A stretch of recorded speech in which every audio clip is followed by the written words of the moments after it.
जय हिंद साथियों, आप सभी का मेरे प्लेटफॉर्म पर। आज हम लोग तीसरी क्लास पढ़ेंगे केमिस्ट्री की, जो some basic concept of chemistry था। चैप्टर का नाम रासायनिक उसका नाम था सम बेसिक केमिस्ट्री। ठीक है, सम बेसिक केमिस्ट्री, रसायन विज्ञान की कुल मूलभूत अवधारणा।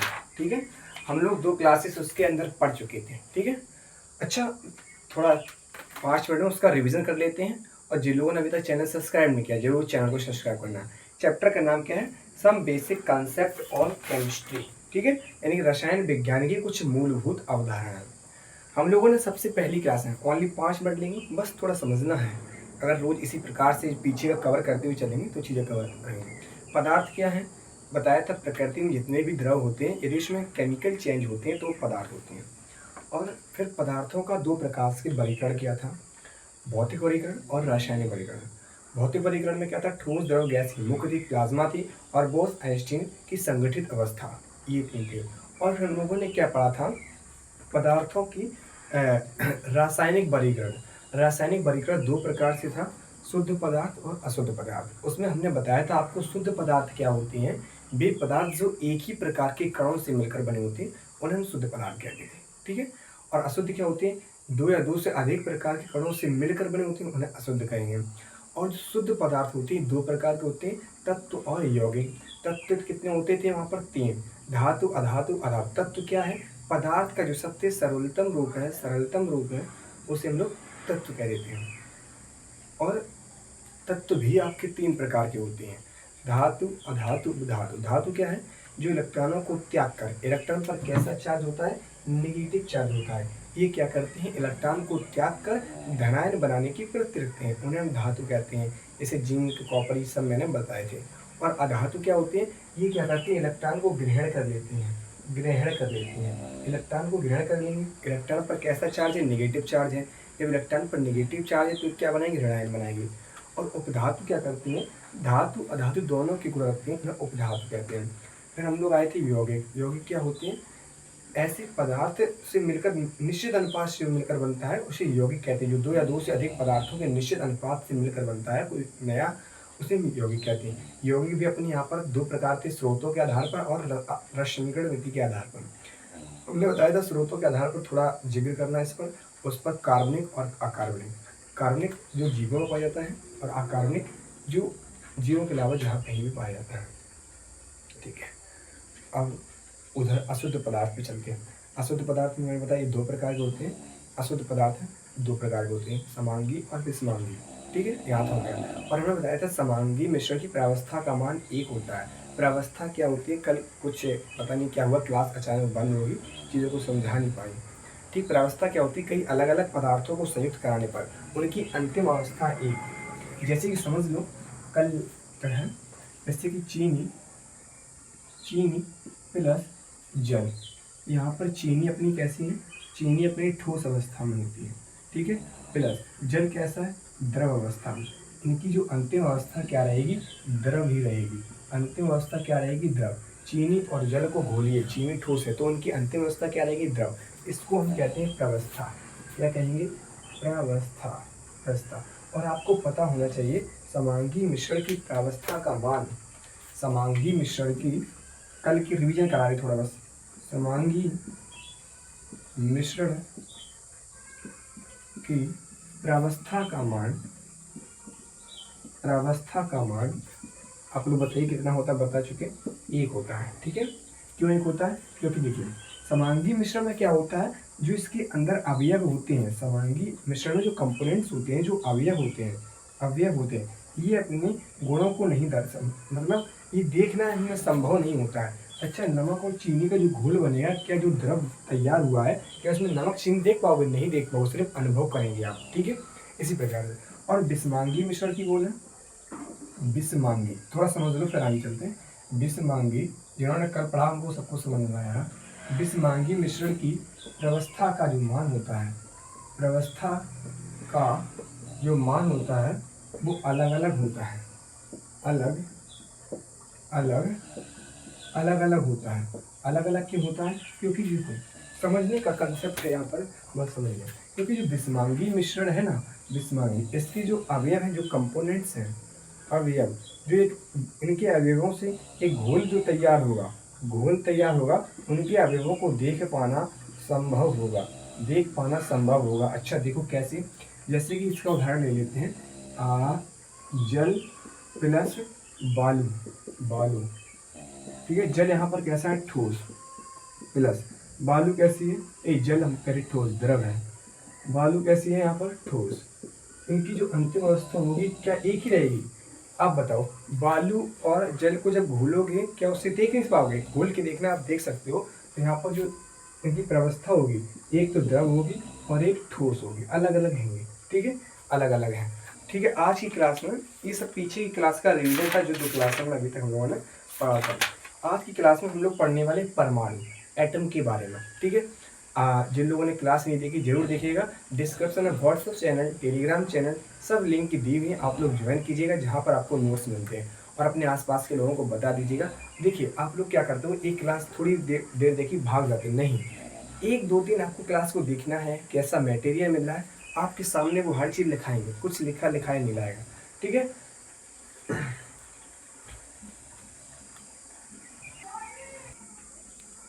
ठीक है, ये तो सब कल की क्लास का रिवीजन था, जो 2 दिनों में पढ़ा था।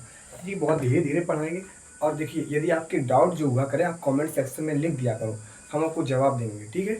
हम सब देखते हैं, और चैनल को सब्सक्राइब जरूर कर लेना। आज हम लोग पढ़ेंगे परमाणु के बारे में, चैप्टर की ओर धीरे धीरे हम लोग बढ़ते जा रहे हैं। सब आपका बेसिक था, जो आप 10 में पढ़ के आए हैं। यदि आपके टीचर ने 10 में नहीं पढ़ाया तो हम आपकी कोई गलती नहीं, टीचर की गलती है, पढ़ाना चाहिए। ये सब कक्षा 10 का मटेरियल है, जो कि आपको पहले से आना चाहिए। यहाँ तो मैं रिवीजन के तौर पर बता देता हूँ, आप केमिस्ट्री की ओर थोड़ा परिचित होकर चलें। अपन लोग पढ़ेंगे परमाणु। परमाणु बोले तो एटम के बारे में, एटम के बारे में, परमाणु,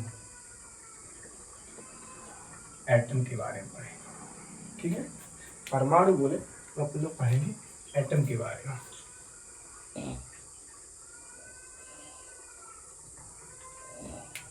अब ठीक है,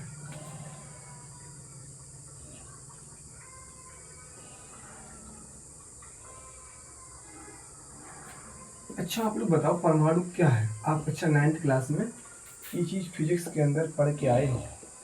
देखो जो ये चैप्टर है ना, some basic concept of chemistry, रसायन विज्ञान को मूलभूत अवधारणा, इसमें क्या किया गया है, थोड़ा जिक्र किया गया है परमाणु के बारे में।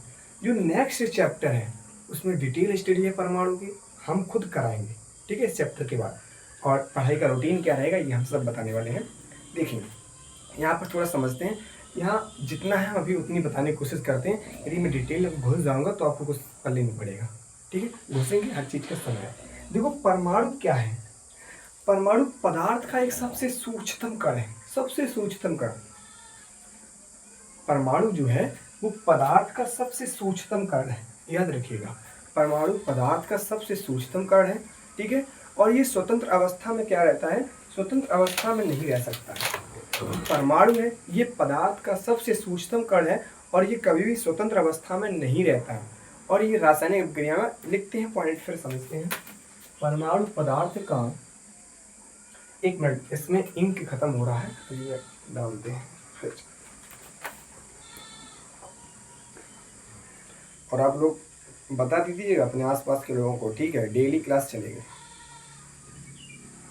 और अपन डेली क्लास लेंगे, ठीक है। सुबह 6 बजे केमिस्ट्री क्लास कक्षा 11 की सुबह 6 बजे आपको मिलेगी, ठीक है, सुबह 6 बजे। कभी कभार हो सकता है ना मिल पाए, लेकिन कोशिश रहेगी कि आपको 6 बजे क्लास दी जाए। फिजिक्स की क्लास का जल्दी ही हम स्टार्ट करने वाले हैं। 2 लेक्चर हम पढ़ा भी चुके हैं फिजिक्स की क्लास में, आप लोग देख लीजिएगा। अभी एक रूटीन तैयार करेंगे कैसे क्या पढ़ाना है, फिर सब कुछ होगा। लिखिए, परमाणु पदार्थ का, परमाणु, आज क्या है बोर्ड हमने साफ किया इसलिए चल नहीं रहा से। परमाणु, परमाणु पदार्थ का सबसे सूक्ष्मतम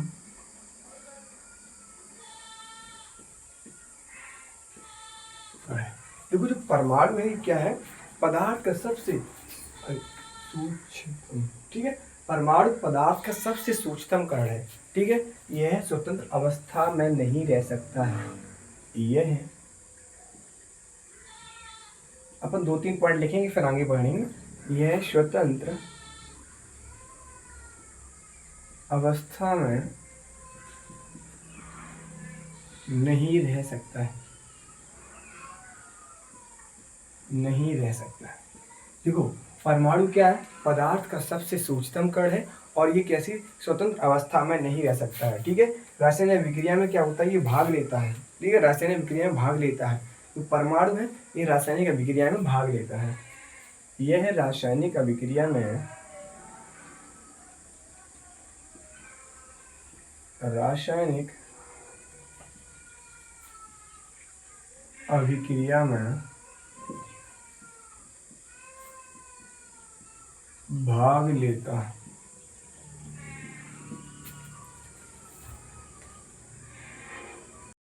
ठीक है, जो परमाणु पदार्थ के का सबसे सूक्ष्मतम कण है, यह स्वतंत्र अवस्था में नहीं रह सकता है, यह रासायनिक विक्रिया में भाग लेता है।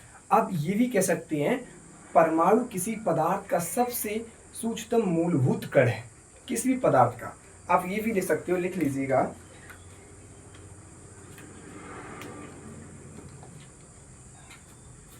आप लोग लिख लीजिएगा, ऐसे ऐसे लिखिएगा, 1 मिनट, ठीक है। अपन लिखते हैं किसी भी सामान्य पदार्थ की, आप लोग इन्वर्टेड कॉमा लिख लीजिए, किसी भी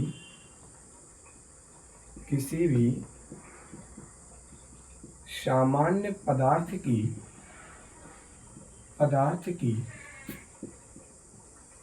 सबसे मूलभूत छोटी इकाई है,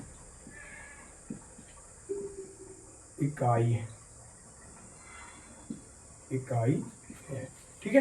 अपन ऐसे भी देखते हैं, सबसे छोटी मूलभूत क्या है, इकाई है। देखिए तो परमाणु क्या है, इसको इन्वर्टेड कॉमा बंद कर लीजिएगा। देखिए समझ के चलिए, हम हर चीज आपको थोड़ा यहाँ पर समझाने वाले हैं बढ़िया तरीके से, ठीक है। देखो हमने क्या लिखा, किसी भी सामान्य कोई पदार्थ हो, उसकी सबसे छोटी जो मूलभूत इकाई होगी, जैसे मेरे पास ये हाथ में डस्टर है, इसकी कोई एक छोटी मूलभूत इकाई होगी, ठीक है। देखो इसकी जो सबसे छोटी मूलभूत इकाई होगी वो क्या होगी, परमाणु। और जो हमारा परमाणु होता है वो 3 कणों से मिलकर बना होता है, 3 कणों से, इलेक्ट्रॉन, न्यूट्रॉन, प्रोटॉन। परमाणु मुख्यतः 3 कणों से मिलकर बना होता है। लिखिएगा, परमाणु मुख्यतः, इतना आप लिखिए, फिर इसके बाद चलते हैं, इतना लिख लो फिर इसमें लिखते हैं, ठीक है। हम 2 मिनट देते हैं, इसको नोट कीजिए, आप, ठीक है। इतना आप नोट कीजिए, मैं इधर बैठा हूँ, जल्दी नोट कीजिएगा।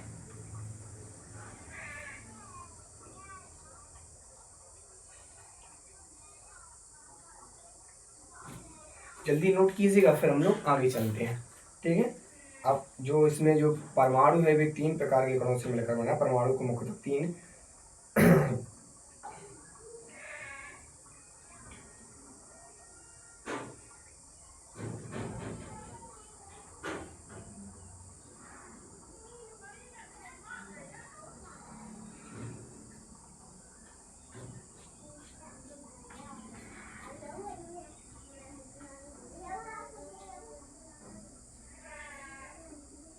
ठीक है, नोट कर लिया। चलिए हम लोग आगे चलते हैं, देखिए इसी में समझते हैं।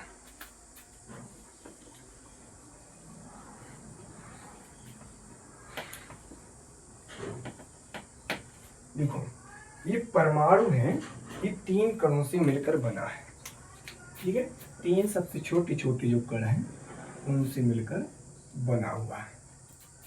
इस परमाणु की हम बात कर रहे हैं, आप बस देखते रहिए, थोड़ा अच्छा लिखने की कोशिश कर रहे हैं, थोड़ा आपको भी अच्छा लगे, बाकी सब अच्छा है। ये 3 कणों से मिलकर बना हुआ है, ठीक है।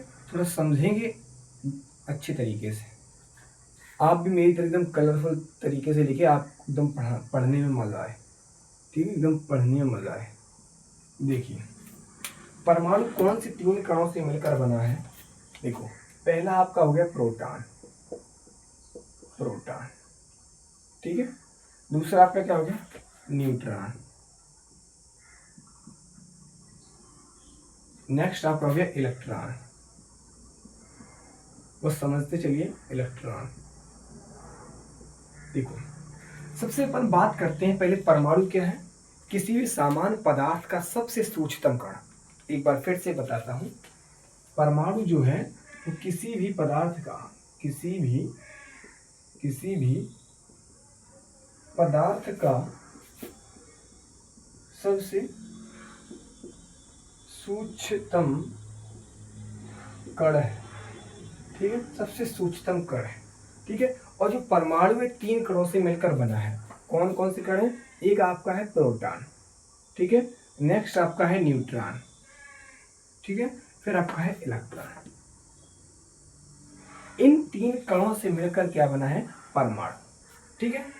अच्छा प्रोटॉन क्या होता है, देखो प्रोटॉन क्या होता है, ये इस पर धनावेश होता है और ये केंद्रक बोले नाभिक में स्थित होता है। लिख लो इसमें थोड़ा जानकारी के लिए, अभी हम लोग आगे जब पढ़ेंगे एकदम डिटेल से पढ़ेंगे, हर चीज डिटेल से। इसके अंदर देख लो, इस पर प्रोटॉन पर ऐसे लिखो, प्रोटॉन पर, अभी हम सब लोग इसको दूसरे चैप्टर में पढ़ेंगे अच्छे से, ठीक है। अभी यहाँ पर थोड़ा बहुत है वही पढ़ा दे रहे हैं। प्रोटॉन पर धनावेश बोले तो पॉजिटिव चार्ज होता है जो नाभिक, जो परमाणु के केंद्रक या केंद्र में या नाभिक में उपस्थित होता है।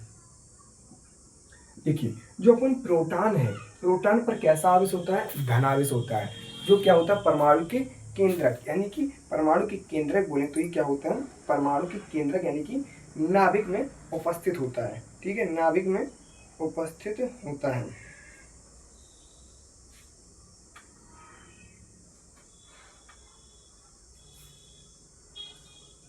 एक मिनट रुकिए,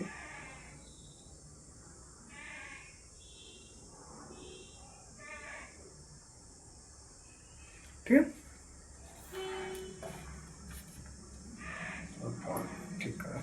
चलिए इतनी बात क्या समझ पाई, हम लोग कहाँ थे, एक बार कहाँ थे, प्रोटॉन की बात कर रहे थे। प्रोटॉन पर कैसा चार्ज होता है, धनावेश होता है, मतलब पॉजिटिव चार्ज यहाँ पर हमको होता है, जो परमाणु के केंद्र में, केंद्र बोले तो नाभिक में उपस्थित होता है। देखो जो न्यूट्रॉन होता है हमारा, न्यूट्रॉन एक उदासीन कण है, ठीक है, और ये भी नाभिक में प्रोटॉन के साथ मौजूद रहता है। लिखिए इसके अंदर लिखिए, न्यूट्रॉन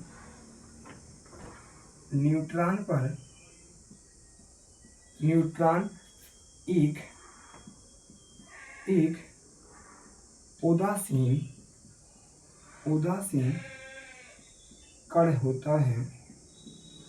उदासीन कण होता है, जो कि दूसरे पेन से लिखते हैं, जो कि प्रोटॉन के साथ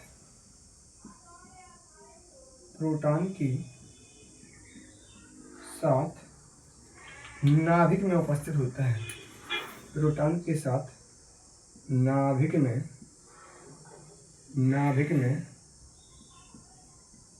मौजूद, अपनी भाषा में लिख लो क्या फर्क पड़ता है, ठीक है। जो देखो न्यूट्रॉन होता है एक उदासीन कण है, न्यूट्रॉन कैसा है, न्यूट्रल होता है, ठीक है, एक उदासीन कण है जो प्रोटॉन के साथ कहाँ रहता है, नाभिक में रहता है। और इलेक्ट्रॉन की हम लोग कल से बात कर रहे हैं, इलेक्ट्रॉन अपना क्या होता है, इलेक्ट्रॉन पर, इसमें भी लिख लो, इलेक्ट्रॉन पर ऋणावेश, एक बार देख लेते हैं यहाँ तक आ रहा है कि नहीं, नाम लिखते चले जाएं, ठीक है आ रहा है। इलेक्ट्रॉन पर ऋणावेश होता है जो जो कि नाभिक के चारों ओर, जो कि नाभिक के चारों ओर विभिन्न कक्षाओं में, विभिन्न, ज़्यादा जिक्र नहीं अभी कर रहे हैं, कक्षाओं में तेजी से चक्कर लगाते हैं। तेजी से, अभी जितना बता रहे हो बस उतना समझने की कोशिश कीजिए। तेजी से चक्कर लगाते हैं, चक्कर लगाते या घूमते हैं। ठीक है, दीर्घ वृत्ताकार कक्षाओं में चक्कर लगाते हैं। इस चीज़ को मैंने लिखा नहीं, पढ़ेंगे डिटेल स्टडी में। तो एक बार फिर से समझते हैं। परमाणु जो एटम है वो क्या है? किसी भी पदार्थ का सबसे सूक्ष्मतम कण है। याद रखिएगा। कोई भी आपसे पूछ सकता है कि जो कोई भी आपसे पूछ सकता है जो परमाणु है वो क्या है, तो आप कहेंगे परमाणु किसी पदार्थ का जो सबसे सूक्ष्मतम कण है, सबसे सूक्ष्मतम कण, उसे क्या कहेंगे? परमाणु। और आपको पता होना चाहिए परमाणु स्वतंत्र अवस्था में नहीं रह सकता है। ठीक है, ये रासायनिक अभिक्रिया में भाग लेता है। ठीक है, परमाणु कैसा है बता दिया आगे सब कुछ, इसके बारे में हम आपको बता चुके हैं। ठीक है, पदार्थ का सूक्ष्मतम कण है। और देखो जो परमाणु है वो तीन चीज़ों से मिलकर बना है, तीन कणों से मिलकर बना है, तीन पार्टिकल से मिलकर बना है। Proton, neutron, electron. प्रोटॉन बोले तो प्रोटॉन पर कैसा आवेश होता है? अपन के अंदर, यहाँ पर प्रोटॉन के अंदर जो आवेश होता है वो कैसा होता है? प्रोटॉन के अंदर पॉजिटिव चार्ज होता है, जो कि परमाणु के केंद्र के नाभिक में उपस्थित होता है। ठीक है, फिर अपन बोले न्यूट्रॉन। न्यूट्रॉन क्या होता है? ये न्यूट्रॉन एक उदासीन कण होता है। ठीक है, जो कि प्रोटॉन के साथ नाभिक में मौजूद होता है। फिर अपन बात करते हैं इधर पर किसकी? इलेक्ट्रॉन की। इलेक्ट्रॉन पर कैसा आवेश होता है? यहाँ पर अंडरलाइन कीजिए, इलेक्ट्रॉन पर ऋणावेश होता है, जो कि नाभिक के चारों ओर विभिन्न कक्षाओं में तेजी से चक्कर लगाते हैं। जिस प्रकार से मैंने यहाँ पर लिखा है मैं उम्मीद कर सकता हूँ, ठीक है, और मैं देख तो सकता नहीं, 2 मिनट मैं आपको देता हूँ, 2 मिनट देता हूँ, साथ साथ इसी तरीके से आप लिखिए कलरफुल पेनों से। फिर हम चलते हैं डाल्टन का परमाणुवाद क्या होता है। ठीक है, जल्दी से लिखिए।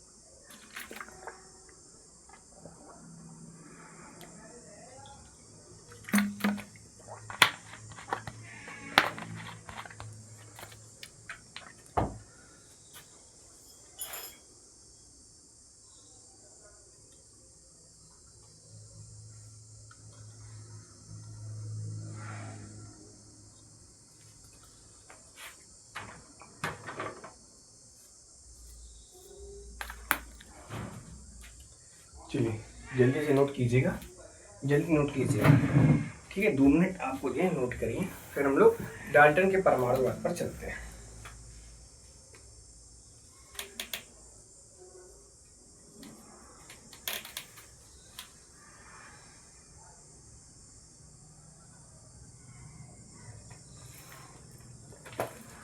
चलिए, उम्मीद करता हूँ आप लोग ऐसा नोट कर चुके होंगे। चलिए आगे चलते हैं, डाल्टन का परमाणुवाद। ठीक है, डाल्टन का परमाणुवाद, इसको हम हटा देते हैं। अब चलते हैं अपन डाल्टन का परमाणुवाद। ठीक है, डाल्टन के परमाणुवाद के बारे में पढ़ेंगे।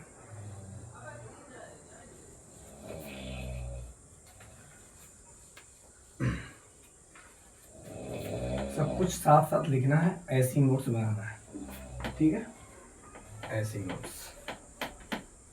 डाल्टन का परमाणुवाद लिखिएगा, डाल्टन का परमाणुवाद, डाल्टन का परमाणुवाद। ठीक है, तो अच्छे से लिखिएगा, ब्लैक ब्लैक स्केच से हेडिंग डालिएगा बढ़िया तरीके से। आपकी केमिस्ट्री क्लास डेली सुबह 6 बजे होंगी। ठीक है, डाल्टन का परमाणु,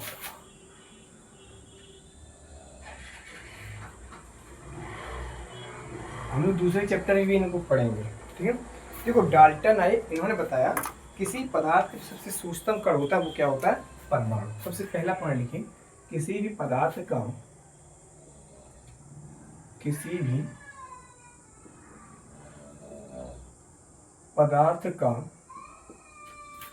सबसे सूक्ष्मतम कण,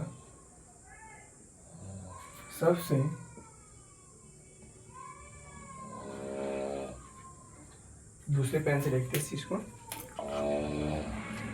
किसी पदार्थ का सबसे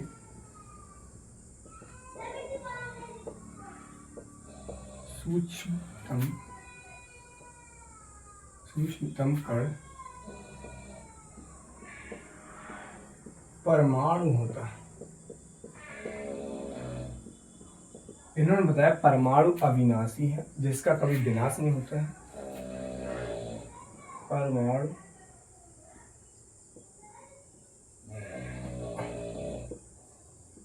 अविनाशी है, ठीक है। फिर उन्होंने क्या बताया? परमाणु अविभाज्य है, ठीक है। लाइट जा चुकी है, थोड़ा बहुत लाइट है उसी पढ़ाते हैं। इन्होंने बताया परमाणु बांटा नहीं जा सकता, परमाणु अविभाज्य, जिसका कभी मतलब बांटा नहीं जा सकता, परमाणु अविभाज्य है, परमाणु अविभाज्य है, ठीक है। इतना नोट अभी नोट मत करना, फिर आगे चलते हैं। चलिए, अपन ने थोड़ा यहाँ पर चीटिंग कर ली। देखो मेरे यहाँ लाइट चली गई पर हमने लिख लिया। क्या करता है बैठे बैठे। चलो स्टार्ट करते हैं।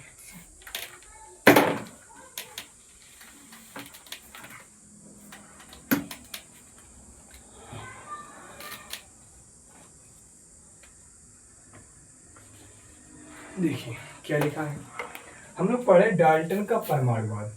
यहाँ पर सिर्फ जिक्र किया गया है डाल्टन का परमाणुवाद क्या है। एक मिनट, ठीक है। और जो सेकंड चैप्टर है ना, सेकंड चैप्टर, उसमें हम लोग पढ़ेंगे कि इन्होंने क्या सिद्धांत दिया है, ठीक है। बहुत अच्छी तरीके से एकदम अमेजिंग से पढ़ेंगे, ठीक है। जहाँ प्रैक्टिकल होगा हम प्रैक्टिकल भी कराने की पूरी कोशिश करेंगे। देखो परमाणु किसी पदार्थ का, अभी हमने बताया जो परमाणु डाल्टन ने बताया किसी पदार्थ का एक सबसे सूक्ष्मतम कण है, ठीक है। जो किसी पदार्थ का जो सबसे सूक्ष्मतम कण है वो क्या है? परमाणु है। ये हमारे पास ये स्टिक है, जो इसका सबसे सूक्ष्मतम कण है वो क्या होगा? परमाणु है, ठीक है, परमाणु है। देखिए याद रखिएगा, दो या दो से अधिक परमाणुओं के संयोग से क्या बनता है, अभी हम इसका बताएंगे। एक बार भूल गए, देखो दो या दो से अधिक परमाणुओं के संयोग से हमारा क्या बनता है? अणु बनता है, ठीक है। इस चीज को याद रखना है अपन को, ठीक है। तो नेक्स्ट क्या है? परमाणु अविभाज्य है। अविभाज्य का मतलब क्या है? परमाणु का विभाजन नहीं किया जा सकता है। परमाणु कैसा है? परमाणु हमारा अविभाज्य है, परमाणु का मतलब बांटा नहीं सकता है। क्लियर होगा ये, ठीक है। परमाणु कैसे, ये बढ़ेंगे विभाजन। परमाणु कैसे? अविभाज्य, मतलब परमाणु को बांटा नहीं जा सकता है। ये आपको देखो, ये किसी भी एग्जाम में ये क्वेश्चन ऐसे एक नंबर में आपसे पूछ लिए जाएंगे, ठीक है। तो आपको याद रखना है, कोई भी आपसे पूछ सकता है, जरूरी नहीं एग्जाम में पूछा जाए, कोई भी पूछ सकता है एक नंबर में। तो किसी पदार्थ का सबसे सूक्ष्मतम कण क्या होगा? वो पद का क्या होगा? परमाणु होगा। और परमाणुओं के संयोग से पता क्या बनता है? अणु बनता है। ये हम बताना भूल गए थे, ठीक है, ठीक है। और परमाणु अविभाज्य है, मतलब परमाणु का विभाजन नहीं किया जा सकता है कभी भी, ठीक है। फिर क्या है? परमाणु अविनाशी है। देखो परमाणु जो होता है उसका कभी विनाश नहीं होता, इस चीज को याद रखिएगा। जो परमाणु है ना उसका कभी विनाश होता नहीं है, इस चीज को हमेशा याद रखिएगा कि परमाणु अविनाशी है, अर्थात परमाणु का कभी विनाश नहीं होता है, ठीक है। परमाणु का कभी विनाश नहीं होता है। फिर क्या है? नेक्स्ट पॉइंट क्या है? एक ही तत्व के सभी परमाणुओं के गुण व द्रव्यमान कैसे होते हैं? समान। ध्यान से इस पॉइंट को सुनिए कि एक ही तत्व के जो सभी परमाणु हैं, कोई एक तत्व के जितने ही परमाणु होंगे उनके गुण व द्रव्यमान कैसे होंगे? समान देखने को मिलेंगे अपन को, ठीक है, समान देखने को मिलेंगे। फिर अगला पॉइंट क्या है? अलग अलग तत्वों के परमाणुओं के गुण व द्रव्यमान दोनों अलग अलग होते हैं। यदि आपको अलग अलग तत्वों के जो परमाणुओं के जो गुण होंगे और द्रव्यमान होंगे वो दोनों के कैसे होंगे? डिफरेंट होंगे, ठीक है। फिर क्या है? परमाणु आपस में मिलकर यौगिक परमाणु का निर्माण करते हैं। देखो जब परमाणु परमाणु आपस में मिलेंगे तो क्या करेंगे, यौगिक परमाणु का निर्माण करते हैं। अच्छा देखो आज की क्लास में हमने पीछे का थोड़ा रिवाइज किया था, फिर परमाणु के बारे में पढ़ा, थोड़ा जितना पढ़ा है उसका थोड़ा रिवीजन कर लेते हैं 2 मिनट, फिर हम लोग चलते हैं अणु पर।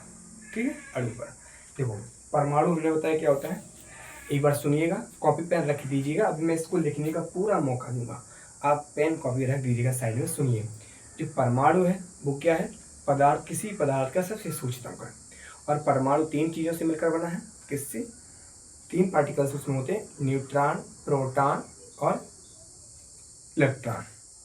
ठीक है, न्यूट्रॉन कैसा होता है, उस उदासीन होता है, उस पर कोई चार्ज नहीं होता है, ये नाभिक में प्रोटॉन के साथ ही रहता है। और प्रोटॉन कैसा होता है, उस पर पॉजिटिव चार्ज होता है, ये भी नाभिक के केंद्रक में रहता है। जो इलेक्ट्रॉन होता है इस पर नेगेटिव चार्ज होता है, जो नाभिक के चारों ओर द्विवृत्ताकार कक्षाओं में तेजी से घूमता रहता है। ठीक है, इतना पढ़ा। फिर इसके बाद अपन ने क्या पढ़ा, डाल्टन का परमाणुवाद। डाल्टन के परमाणुवाद में डाल्टन ने क्या बताया कि किसी पदार्थ का जो सबसे सूक्ष्मतम कण है वो क्या होता है, परमाणु होता है। और परमाणु अविभाज्य मतलब इसका विभाजन नहीं कर सकता है। परमाणु अविनाशी मतलब ये विनाश नहीं होता है। एक ही तत्व के सभी परमाणुओं के गुण व द्रव्यमान समान होते हैं, बल्कि अलग अलग तत्वों के परमाणु के गुण व द्रव्यमान अलग अलग होते हैं। परमाणु आपस में मिलकर क्या बनाते हैं, यौगिक परमाणु का निर्माण होते हैं। हम आपको 2 मिनट देते हैं, 2 मिनट देते हैं, आप लिखिएगा अपनी कॉपी में। ठीक है, फिर आगे चलते हैं, अणु के बारे में पढ़ते हैं।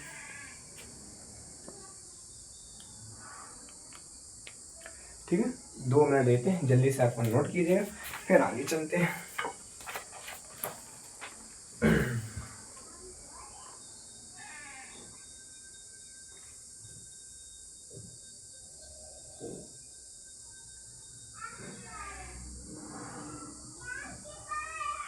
जल्दी से नोट कीजिएगा, अच्छे तरीके से नोट कीजिएगा। तब मैं बैठा,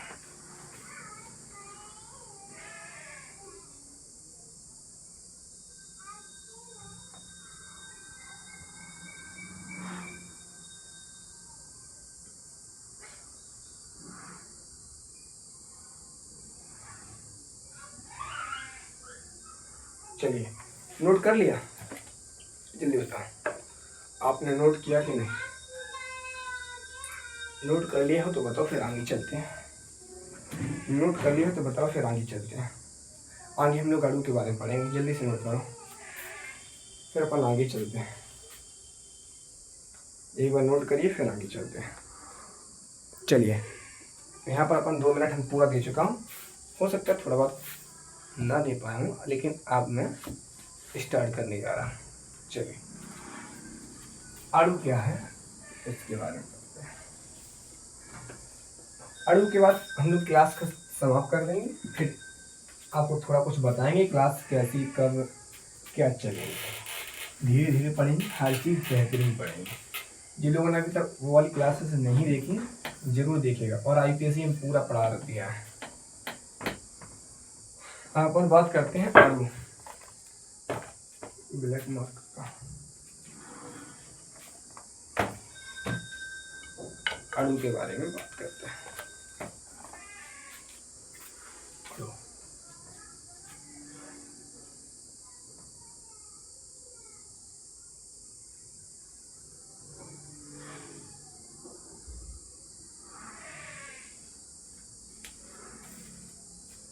एक बार समझिएगा क्या है अणु। देखो, 2 या 2 से अधिक परमाणु के संयोग से अणु बनता है। अणु बनता है, हम आपको ऐसे बताएंगे ना एकदम ट्रिक के साथ, आपको खुद याद हो जाएगा, आप खुद कहोगे वाह क्या कमाल है, ये तो हाल याद हो जाता है। और डेली हम रिवीजन जरूर कराते हैं जितना पीछे पढ़ाया है।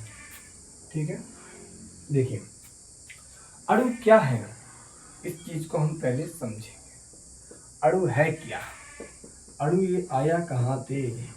देखो इधर अपन बात कर लेते हैं, पहले सुन लो, परमाणु कहाँ से आया है। परमाणु इलेक्ट्रॉन प्रोटॉन और न्यूट्रॉन, इन तीनों के संयोग से क्या बना था हमारा परमाणु। इसी प्रकार से दो या दो से अधिक परमाणुओं के संयोग से, इसी प्रकार से दो या दो से अधिक परमाणु के संयोग से क्या बनता है हमारा, इधर पर अपन का अणु बनता है। एक चीज यहाँ पर समझो, फिर आगे चलते हैं। प्रोटॉन कैसे बना, प्रोटॉन में जब इलेक्ट्रॉन, प्रोटॉन, न्यूट्रॉन इकट्ठा हुआ तो परमाणु का निर्माण कर दिया, और परमाणु मिलकर क्या बनाते हैं, अणु बनाते हैं। ये आपको कंसेप्ट याद होना चाहिए, ठीक है, इतनी बात आपको पता होना चाहिए। अब देखिए परिभाषा कैसे करेंगे, दो या दो से अधिक परमाणुओं के संयोग से अणु बनता है। इसमें कौन सी दिक्कत है, कोई दिक्कत है? दो या दो से अधिक परमाणु के संयोग से अणु बनता है। मेरे साथ बोलिए और कमेंट सेक्शन में लिखिएगा, अणु क्या है, दो या दो से अधिक परमाणुओं के संयोग से अणु बनता है, ठीक है। अब इसको मैं यहाँ पर लिख दे रहा हूँ इन्वर्टेड कॉमा में, आप भी लिखिएगा, दो या दो से अधिक, दो या दो से अधिक परमाणुओं के संयोग से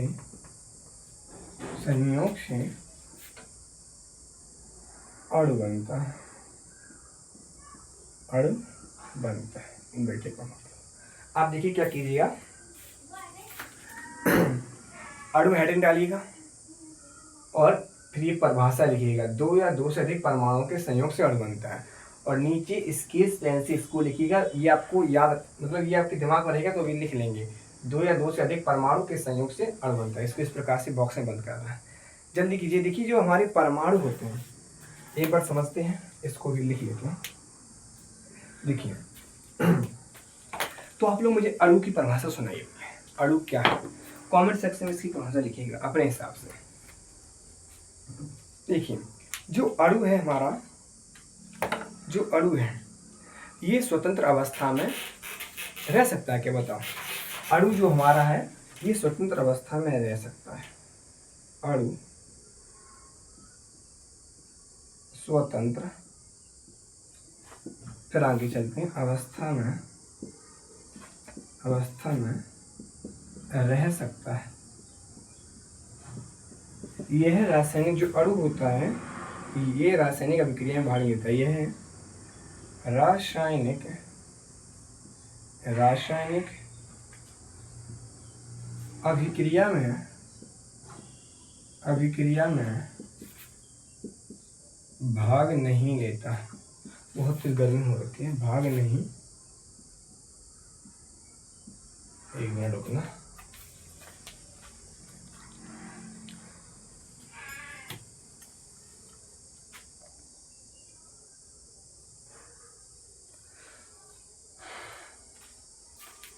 गर्मी बहुत तेज है।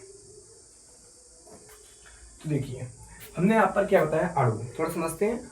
अणु क्या होता है, ये दो या दो से अधिक परमाणुओं के संयोग से बनता है। जो हमारा अणु होता है ये क्या है, स्वतंत्र अवस्था में रह सकता है। जो अणु है ना ये स्वतंत्र अवस्था में रह सकता है, ये रासायनिक अभिक्रिया में भाग नहीं लेता है। जो अणु होते हैं दो प्रकार के होते हैं, समपरमाणविक अणु और विषम परमाणविक अणु, ठीक है। हाँ आपको 1 मिनट देते हैं, इसको नोट कीजिएगा, फिर अब चलते हैं समपरमाणविक अणु और विषम परमाणविक अणु क्या होता है। आप जल्दी इतना लिखिएगा, फिर आगे चलते हैं।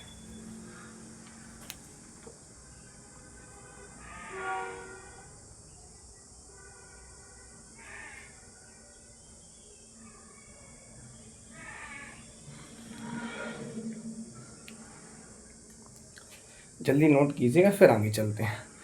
हमारी इधर गर्मी बहुत ज़्यादा हो रखी है, ठीक है। ऊपर से 2 लाइट लगी है, उसमें जो गर्मी निकलती है वो है।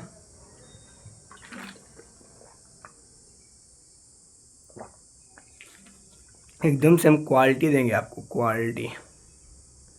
आप लोग बने रहिएगा, हम क्वालिटी देंगे आपको हर चीज़ की, ठीक है। अब साफ आ रहा होगा एकदम से। चलो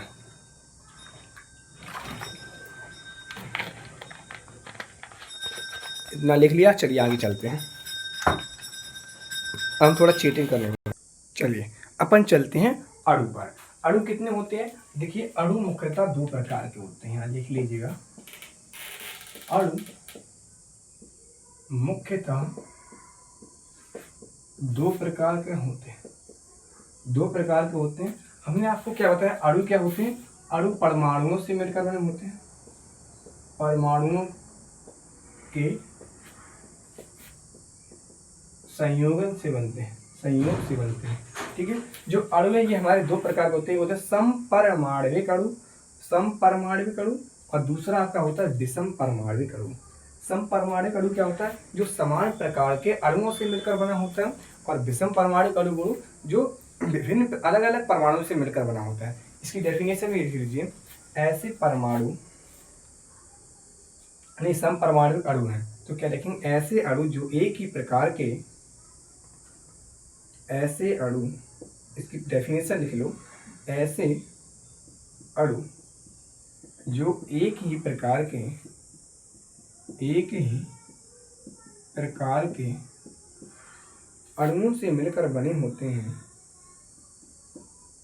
जो एक ही प्रकार के अणु से मिलकर, अणु से मिलकर बने होते हैं, बने होते हैं, क्या कहलाते हैं? समपरमाणविक, समपरमाणविक अणु कहलाते हैं। ठीक है, वे क्या कहलाएंगे? हमारे समपरमाणविक अणु।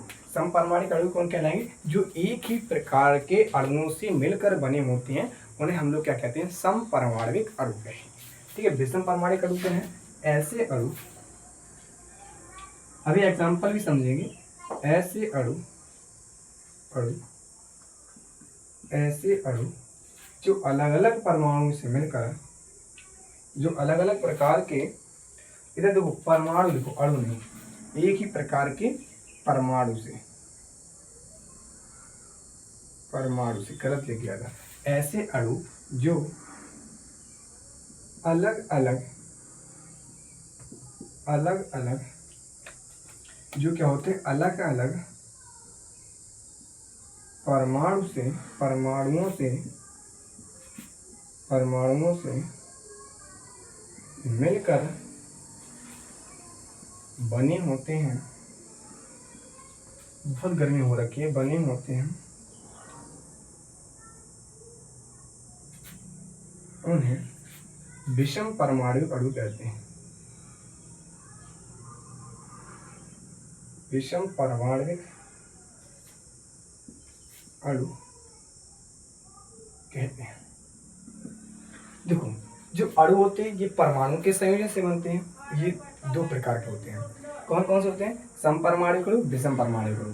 जो समपरमाणविक अणु है ऐसे अणु जो एक ही प्रकार के परमाणु से मिलकर होते हैं, समपरमाणविक अणु कहते हैं। विषम परमाणविक अणु जो अलग अलग प्रकार के परमाणुओं से मिलकर बने होते हैं, उन्हें विषम परमाणविक अणु कहते हैं। इसके अंदर भी आते हैं आपके इसके अंदर आते हैं जैसे एक परमाणु अणु, दो परमाणु अणु, तीन परमाणु अणु। हम थोड़ा सा क्लास को रोकेंगे क्योंकि क्लास हमारी लंबी होती जा रही है और अपलोड करने में दिक्कत देगी, तो हम लिख लेते हैं, इसके बाद समझाते हैं आपको। ठीक है,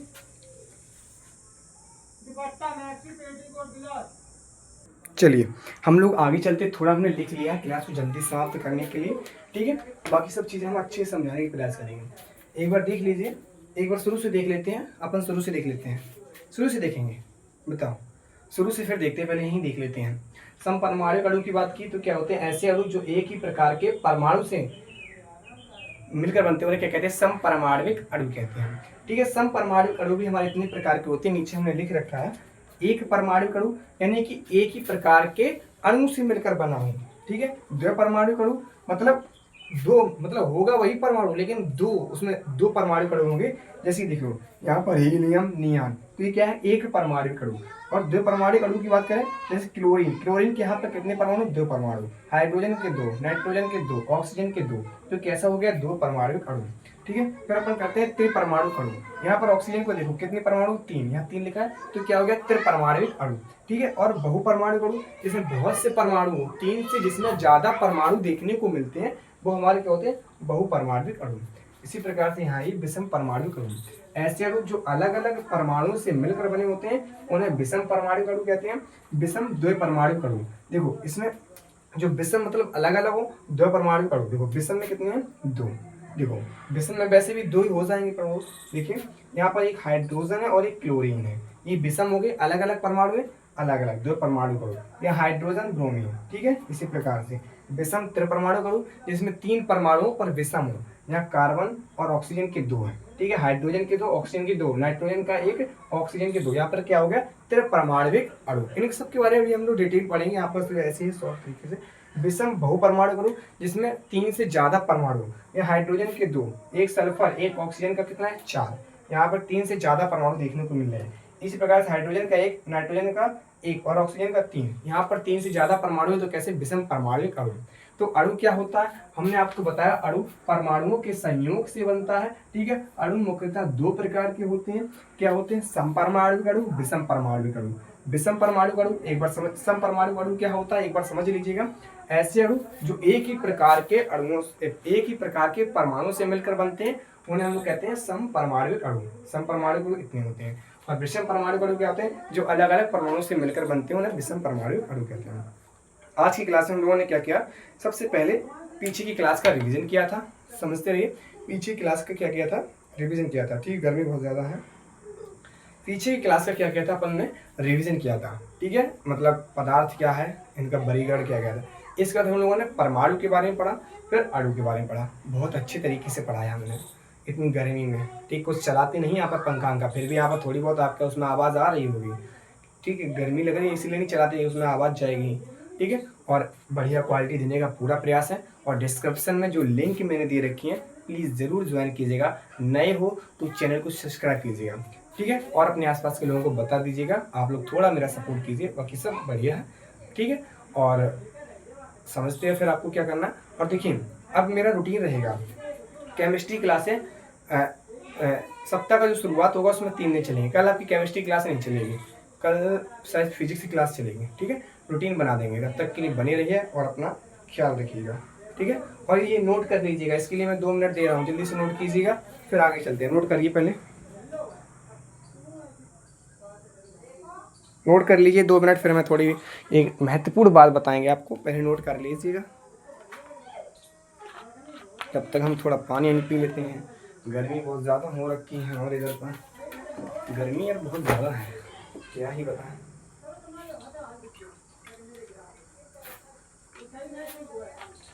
आप लोग नोट करिएगा, फिर हम बताते हैं आपको क्या करना है। और देखो कलरफुल पेनों का यूज़ करते रहना। ठीक है, अपन को कलरफुल पेनों का यूज़ करना है। ठीक है, कलरफुल पेनों का यूज़ करिएगा और अच्छे तरीके से लिखिएगा, ताकि आपको नोट्स जो है ना अच्छे से समझ में आए। मैं खुद कलरफुल पेनों से लिखता हूँ जब नोट्स तैयार करता हूँ अपने लिए। ठीक है, कलरफुल लिखने से क्या होता है, चीज़ें अच्छे से समझ में आती हैं। नोट कर लिया, ठीक है। और मैंने बताया कलरफुल पेनों का मेरी तरह से आप भी यूज़ कीजिएगा। अब तक के लिए बने रहिएगा, थैंक यू। ठीक है, और अपनी पढ़ाई का अच्छे से ख्याल रखिएगा।